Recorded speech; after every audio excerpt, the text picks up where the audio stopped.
चालकों में आवेशवाहकों की गति, ये बिना विभवांतर आरोपित किए और दूसरे विभवांतर आरोपित करने के बाद में। तो यहाँ पर ये देखें अपन कि चालकों में आवेशवाहकों की जो गति है वो बिना विभवांतर के क्या थी। इसमें अपन ने दो तीन चीजें देखी। क्या देखी? औसत ऊष्मीय वेग का मान कितना होता है, बोलो।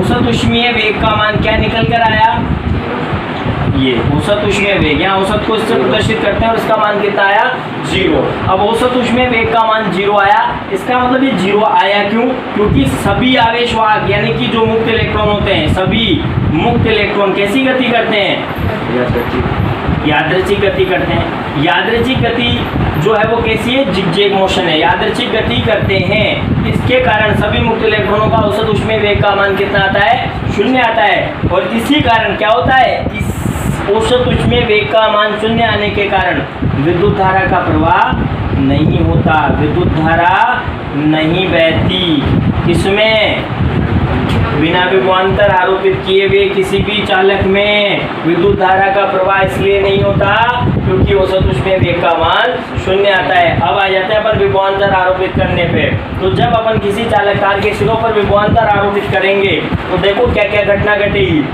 बहुत गजब की चीजें, बहुत मजा आएगा। देखो इधर वही चालक तार है कल वाला, अभी इसमें जितने भी इलेक्ट्रॉन थे वे क्या कर रहे थे, सभी संभव दिशाओं में गति कर रहे थे। लेकिन अब अपन ने क्या कर दिया, इसके सिरों पर एक बैटरी लगा दी, यानी विभवांतर आरोपित कर दिया। तो अपन के भी तो टॉपिक का नाम भी क्या है, विभवांतर आरोपित करने के बाद। तो विभवांतर आरोपित करने के बाद इस चालक में ऐसा क्या हुआ, तो इसे ध्यान से देखें तो इसमें जितने भी इलेक्ट्रॉन थे ना उनको एक धक्का लगेगा। तो धक्का क्यों लगेगा, इसके लिए भी अपन चैप्टर पढ़ चुके हैं। क्योंकि यहाँ कौन है, आवेशवाहक हैं, और आवेशवाहकों पर क्या होता है, बल लगता है। कौन सा बल लगता है, कूलाम्ब बल लगता है। तो इन पर भी लगेगा, लेकिन कूलाम्ब बल लग रहा है तो इसका मतलब यहाँ विद्युत क्षेत्र भी होगा। तो विद्युत क्षेत्र भी है, क्यों उत्पन्न हुआ, क्योंकि किसी भी आवेश के चारों ओर एक विद्युत क्षेत्र होता ही है। या एक चालक तार के सिरों पर तुमने बैटरी लगा दी, उसका एक सिरा प्लस हो गया और दूसरा सिरा माइनस। तो बताओ विद्युत क्षेत्र की दिशा किधर होती है, प्लस से माइनस की ओर। तो जैसे ही किसी चालक तार के सिरों पर कोई विभवांतर आरोपित किया जाता है तो चालक तार के प्रत्येक बिंदु पर, चालक तार के प्रत्येक बिंदु पर एक क्या उत्पन्न हो जाता है, विद्युत क्षेत्र। जैसे ही किसी चालक तार के सिरों पर कोई विभवांतर आरोपित किया जाता है, सुनना ध्यान से, इससे ही अपवाह वेग की परिभाषा बनेगी। जब किसी चालक तार के सिरों पर कोई विभवांतर आरोपित किया जाता है तो चालक तार के प्रत्येक बिंदु पर क्या उत्पन्न हो जाता है, विद्युत क्षेत्र उत्पन्न हो जाता है। इस विद्युत क्षेत्र के कारण इसमें पाए जाने वाले इलेक्ट्रॉन क्या करते हैं, सभी संभव दिशाओं में, कहाँ पे, सभी संभव दिशाओं में यादृच्छिक गति करते हैं। क्या करते हैं, सभी संभव दिशाओं में यादृच्छिक गति करते हैं। सुनो ध्यान से, क्या हुआ, जैसे ही चालक तार के सिरों पर एक बैटरी लगाई, विभवांतर आरोपित किया, तो क्या हुआ, इसमें पाए जाने वाले जितने भी इलेक्ट्रॉन थे, क्या थे, इसमें पाए जाने वाले जितने भी इलेक्ट्रॉन थे वे बल अनुभव करने लगे। क्यों अनुभव करने लगे, क्योंकि जैसे ही हमने यहाँ पर विभवांतर आरोपित किया तो यहाँ पर पूरे चालक में एक विद्युत क्षेत्र उत्पन्न हो जाता है।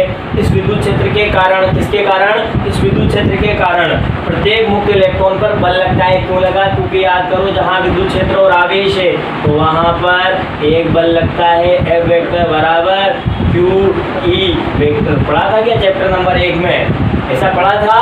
तो यहाँ विद्युत क्षेत्र हो गया E और आवेश की जगह कौन होते हैं, इलेक्ट्रॉन। तो आगे देखो ये कैसा बल लगेगा, F वेक्टर बराबर ये आवेश माइनस E और ये विद्युत क्षेत्र की तीव्रता आ गई। यानी कि जिधर विद्युत क्षेत्र की तीव्रता है उसके विपरीत दिशा में, ये चिन्ह क्या बता रहा है, जिधर विद्युत क्षेत्र की तीव्रता है उसके विपरीत दिशा में क्या लगेगा, बल लगेगा। तो इसे अपन दूसरी भाषा में समझे तो बल किधर लगेगा, इसे A मान ले, इसे B मान ले। तो विद्युत क्षेत्र कौन सी दिशा में है बताओ, A से B। तो बल किधर लगेगा, क्यों लगा, यूं ही समझ सकते हो। इन पर कौन सा आवेश होता है, माइनस। इधर कौन सा आवेश है, तो माइनस किधर जाएंगे, प्लस की ओर। तो बताओ सारे इधर आएंगे नहीं आएंगे, यानी कि इधर आ रहे हैं, मतलब बल इधर लग रहा है तभी तो आ रहे हैं। तो जैसे ही किसी चालक तार के सिरों पर, जैसे ही किसी चालक तार के सिरों पर कोई विभवांतर आरोपित किया जाता है तो चालक तार में पाए जाने वाले सभी मुक्त इलेक्ट्रॉन एक बल अनुभव करते हैं, इस बल के कारण ये विद्युत क्षेत्र जो आरोपित हुआ है उसके विपरीत दिशा में गति करने का प्रयास करते हैं। यहाँ पर ये जो बल लगा है, बल के कारण कौन सी गति होती है बताओ? किसी भी वस्तु पर अगर मान लो कोई आदमी सीधे सीधे चल रहा है, उसको धक्का मारोगे तो क्या होगा उसके साथ? त्वरित गति होगी ना, उसका वेग बढ़ेगा। या फिर कोई भग रहा है और तुम सामने आ गए, उसको धक्का दे दिया उल्टा, तो उसका वेग घटेगा ना। तो ध्यान रखना, बल के कारण, किसके कारण? बल के कारण वेग में परिवर्तन होता है, और वेग में परिवर्तन क्या उत्पन्न करता है? त्वरण उत्पन्न करता है। तो यहाँ पर भी क्या हो रहा है, जब किसी चालक तार के सिरों पर कोई विभवांतर आरोपित किया जाता है, क्या आरोपित किया जाता है? विभवांतर आरोपित किया जाता है, तो चालक तार के प्रत्येक बिंदु पर क्या उत्पन्न होता है? विद्युत क्षेत्र। इस विद्युत क्षेत्र के कारण प्रत्येक मुख्य इलेक्ट्रॉन पर क्या लगता है? बल लगता है। किधर लगता है? विद्युत क्षेत्र की विपरीत दिशा में। किधर लगता है? विद्युत क्षेत्र की विपरीत दिशा में। अब ये इलेक्ट्रॉन इस बल के कारण कौन सी गति करेंगे? त्वरित गति करेंगे। चूंकि इनको बल लग रहा है तो इनकी ऊर्जा में वृद्धि होगी, और ऊर्जा में वृद्धि हुई है तो इसके कारण ये त्वरित गति करने की कोशिश करेंगे। अब त्वरित गति करेंगे तो बताओ इनका क्या बढ़ेगा? वेग बढ़ेगा। अगर इनका वेग बढ़ गया तो क्या ये लगातार बढ़े हुए वेग से बी सिरे से ए सिरे की ओर जाते रहेंगे? बोलो, जाते रहेंगे क्या? ऐसा करते ही, क्योंकि जैसे ही इनका वेग बढ़ेगा तो ध्यान रखो, वेग बढ़ने पर, स्पीड से गाड़ी चलाने पर क्या बढ़ती है? टक्करें बढ़ती है। अगर अपन स्पीड से गाड़ी चलाएंगे तो क्या होगा? टक्कर बढ़ेगी। इसके कारण जैसे ये इलेक्ट्रॉन जो पहले टकराने में 1 मिनट लगा रहा था, कब? जब विभवांतर आरोपित नहीं किया था। अब तो क्या करेगा? 1 सेकंड में टकराएगा। तो क्या इसका मतलब, अगर टक्करें ज़्यादा होगी, जैसे ये इलेक्ट्रॉन है, इन पर क्या होगा? बी सिरे से ए सिरे की ओर बल लगेगा। बल लग गया तो ये क्या करेंगे? त्वरित गति करेंगे। त्वरित गति करने से, त्वरित गति करने से, क्या करने से? इनकी टक्करें बढ़ेंगी। अब टक्कर बढ़ गई तो फिर वही कंडीशन होगी ना, फिर इलेक्ट्रॉनों को प्रवाह करने के लिए क्या नहीं मिला? दर नहीं मिली। लेकिन ऐसा नहीं होता। यहाँ क्या होता है वो ध्यान से सुनो। जब किसी इलेक्ट्रॉन को त्वरित करते हैं तो वो जब तक उसकी टक्कर नहीं होगी उसके बीच में तो उसका क्या बढ़ेगा? वेग बढ़ेगा। लेकिन वो जब टकरा जाएगा तो उसका वेग पुनः शून्य होगा, फिर वेग प्राप्त करेगा, फिर आगे की ओर बढ़ेगा। लेकिन अब की बार एक कंडीशन है, सभी इलेक्ट्रॉनों को जाना किधर है? पहले वाले में किधर जा रहे थे? जिग-जैग मोशन, सभी संभव दिशाओं में। अब क्या कंडीशन हो गई? सभी इलेक्ट्रॉनों को किधर आना है? तो वो भले टकरा गए, हल्का सा पीछे चल गया, फिर भी आएगा किधर? वापस घूमकर एक ही ओर। अब स्टार्टिंग से बताता हूँ। जब अपन चालक तार के सिरों पर विभवांतर आरोपित कर देते हैं, वो ध्यान से सुनेंगे सब लोग। जब किसी चालक तार के सिरों पर विभवांतर आरोपित कर देते हैं तो विभवांतर आरोपित करने पर चालक के प्रत्येक बिंदु पर, चालक के प्रत्येक बिंदु पर एक परिणामी विद्युत क्षेत्र उत्पन्न होता है। क्या उत्पन्न होता है? एक परिणामी विद्युत क्षेत्र उत्पन्न होता है। इसके कारण सभी मुख्य इलेक्ट्रॉनों पर, जितने भी मुख्य इलेक्ट्रॉन थे उन पर विद्युत क्षेत्र की विपरीत दिशा में एक बल लगता है। याद रखना, विद्युत क्षेत्र की विपरीत दिशा में एक बल लगता है। इस बल के कारण ये सभी मुख्य इलेक्ट्रॉन विद्युत क्षेत्र के विपरीत दिशा में गति करने का प्रयास करते हैं। विद्युत क्षेत्र के विपरीत दिशा में गति करने का प्रयास करते हैं। क्या करेंगे? बी से ए की ओर आने की कोशिश करेंगे। इसके कारण ये चालक में जितने भी स्थिर धनायन पाए जाते हैं, जो स्थिर का मतलब यहाँ ऐसा नहीं जो कंपन नहीं करते। ध्यान रखना, तुमने केमिस्ट्री में पढ़ा होगा कि ठोस पदार्थों में जो अणु होते हैं वे क्या करते हैं? अपने माध्य स्थिति के इर्द गिर्द कंपन करते हैं। तो यहाँ मान लो कोई धनायन है, तो मैं इसे स्थिर बोल रहा हूँ, इसका मतलब ये मत समझना कि ये कंपन नहीं कर रहा। क्या करता है? ये अपनी जो माध्य स्थिति की उसके ऊपर नीचे कंपन करेगा। तो जब ये इलेक्ट्रॉन क्या होंगे? यहाँ आके इससे टकराएंगे। तो टकराने के बाद इन्होंने टक्कर के पहले यहाँ से यहाँ तक चले ना, तो इसने क्या करा? इस विद्युत क्षेत्र के कारण कौन सी गति करी? बल लगा, बल के कारण कौन सी गति करी? त्वरित गति। लेकिन इसका त्वरण कब तक रहा? जब तक ये टकराया नहीं। कब तक रहा बताओ? जब तक ये टकराया। जब तक ये टकराएगा नहीं तब तक ही क्या रहेगा इसके अंदर? त्वरण। जैसे ही इससे टकरा गया तो इसने जो अतिरिक्त वेग प्राप्त किया था, पहले मान लो इसका वेग समझना भैया, जब इसका वेग विभवांतर आरोपित नहीं किया था कितना था? u1। अब जैसे ही इस पर क्या लगा? विद्युत क्षेत्र आरोपित हुआ, बल लगा, तो इसका वेग बढ़कर कितना हो गया? v1। अब मैं तुमसे पूछूं, यहाँ से यहाँ तक आने में इसे t1 समय लगा और t1 समय के बाद ये टकरा गया, तो इसका वेग अब बढ़कर कितना हुआ, इसका वेग बढ़कर कितना हुआ। बहुत गजब की थ्योरी बता रहा हूँ, ध्यान से कान खोल के सुन लो।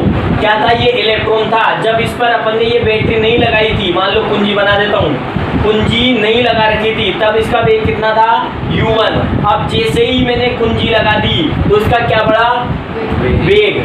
किसके कारण बढ़ा, त्वरित गति के कारण। अगर मान लो इस पूरे चालक में जो त्वरण उत्पन्न होता है वो कितना है, a। कितना है त्वरण, वैसे भी त्वरण को अपन कितना लेते हैं, a ही लेते हैं। तो अगर अपन ने इसके कारण इसका जो त्वरण लिया वो a है और t1 समय तक ये टकराया नहीं, तब तक टकराएगा नहीं, तब तक इसका क्या बढ़ेगा, वेग बढ़ेगा ना। अब वेग बढ़कर अंतिम वेग, अभी जिस स्थिति में टकराने के पास पहुंच रहा है उस समय इसका वेग कितना है, v1 है। तो बताओ गति का प्रथम समीकरण पढ़ा है क्या, पढ़ा है, क्या पढ़ा था वो, v बराबर u प्लस at। समझे, पहले किसी कण का वेग यदि u था, पहले किसी कण का वेग u था और अगर t समय तक a त्वरण से वो और गति करे तो अब उसका वेग u से बढ़कर, मतलब जैसे 5 मीटर प्रति सेकंड था अब 2 मीटर प्रति सेकंड और बढ़ गया, ये भी मीटर प्रति सेकंड। ये इसका मतलब क्या है, ये वेग है, वेग है नहीं, ये है। मैं सिद्ध कर देता हूँ, त्वरण बराबर क्या होता है, बोलो त्वरण बराबर क्या होता है, वेग बटा समय। और इनको किससे गुणा हो रहा है, समय। समय से समय कटते ही क्या है, वेग है ना। तो वेग में वेग ही जुड़ रहा है, नहीं जुड़ रहा। अपन ने पढ़ा था किसी भी भौतिक राशि में, कोई भी भौतिक राशि तभी जोड़ी अथवा घटाई जाती है जब वो v में रूप से समान हो। तो वेग में वेग ही जुड़ा है ना। पहले वेग कितना था कण का, u, बाद में कितना और बढ़ा, a तो त्वरण, और t समय तक चला तो कितना वेग और बढ़ा, at। तो u प्लस at हो जाएगा कुल वेग, और बढ़कर कितना हो गया, अंतिम वेग। बात समझ में आई नहीं आई। तो जब किसी चालक तार के सिरों पर कोई विभवांतर आरोपित किया जाता है, जब किसी चालक तार के सिरों पर कोई विभवांतर आरोपित किया जाता है तो चालक तार के प्रत्येक बिंदु पर एक विद्युत क्षेत्र उत्पन्न होता है। क्या होता है, चालक तार के प्रत्येक बिंदु पर एक विद्युत क्षेत्र उत्पन्न होता है। इस विद्युत क्षेत्र के कारण सभी मुक्त इलेक्ट्रॉनों पर विद्युत क्षेत्र के विपरीत दिशा में क्या लगता है, एक बल लगता है। इस बल के कारण सभी मुक्त इलेक्ट्रॉन विद्युत क्षेत्र की विपरीत दिशा में कौन सी गति करते हैं, त्वरित गति करते हैं। लेकिन इनका त्वरण कब तक रहता है, जब तक कि टक्कर नहीं हो जाती। तो मान लेते हैं कि एक इलेक्ट्रॉन था पहले वाला, उसका वेग था u1 वेक्टर बिना विभवांतर के। अब उसका त्वरण, क्योंकि विभवांतर लगा दिया तो चालक के जो इलेक्ट्रॉन उसका त्वरण अगर a है और वो t1 समय तक नहीं टकराता है तो उसका वेग कितना बढ़ेगा, at1। तो अब उसका वेग बढ़कर कितना हो गया, टोटल कितना हो गया, u1 प्लस at1 बराबर किसके बराबर हो जाएगा, v1 के बराबर। यानी कि चालक में जैसे ही विभवांतर आरोपित करेंगे सभी इलेक्ट्रॉन त्वरित गति करेंगे और उनका वेग बढ़ेगा। लेकिन उनका वेग मात्र एक पर्टिकुलर समय तक बढ़ेगा, फिर शून्य हो जाएगा, फिर बढ़ेगा, फिर शून्य हो जाएगा। बस एक चीज हुई इससे तो कि जितने भी इलेक्ट्रॉन थे उनकी दिशा निश्चित हो गई v से। इसका मतलब ये टेढ़े मेढ़े ऐसा नहीं कि नहीं जाएंगे, जाएंगे, लेकिन जाने के बाद भी वापस किधर आने की कोशिश करेंगे, v से a। इसके कारण चालक में आवेशों का प्रवाह होगा, v से a की ओर इलेक्ट्रॉनों की गति होगी और विद्युत धारा का प्रवाह होगा। क्या होगा, विद्युत धारा का प्रवाह होगा। यहाँ पर इसी से एक परिभाषा निकल कर आती है, अपवाह वेग की अभिधारणा, जो मैं तुम्हें सुना रहा हूँ। किसी चालक के सिरों पर विभवांतर आरोपित करने पर चालक में पाए जाने वाले मुक्त इलेक्ट्रॉनों पर एक ऐसा वेग आरोपित हो जाता है जो उन्हें चालक की लंबाई के अनुदिश त्वरित गति तो प्रदान नहीं करता, लेकिन एक औसत वेग प्रदान करता है जिसके कारण चालक में विद्युत धारा का प्रवाह होता है। इस औसत वेग को ही अपवाह वेग कहते हैं। यहाँ एक इलेक्ट्रॉन के लिए निकाल रहा है। अब सोच रहा है जितने भी इलेक्ट्रॉन उनका किसी का v1 आएगा, किसी का v2 आएगा, किसी का v3, सबको जोड़ देंगे और n संख्या मान लें इनकी, उसका भाग लगा देंगे तो बताओ औसत आएगा नहीं आएगा। तो जो पहले वेग था उसको क्या कहा था, ऊष्मीय वेग। अब जो वेग निकल कर आएगा उसे क्या कहेंगे, अपवाह वेग। क्या कहेंगे उसे, अपवाह वेग। तो यहाँ एक चीज समझ में आ गई होगी कि जब अपन चालक तार के सिरों पर विभवांतर आरोपित नहीं करते तो उसमें औसत ऊष्मीय वेग का मान 0 होने के कारण विद्युत धारा कितनी बहती है, 0 बहती है।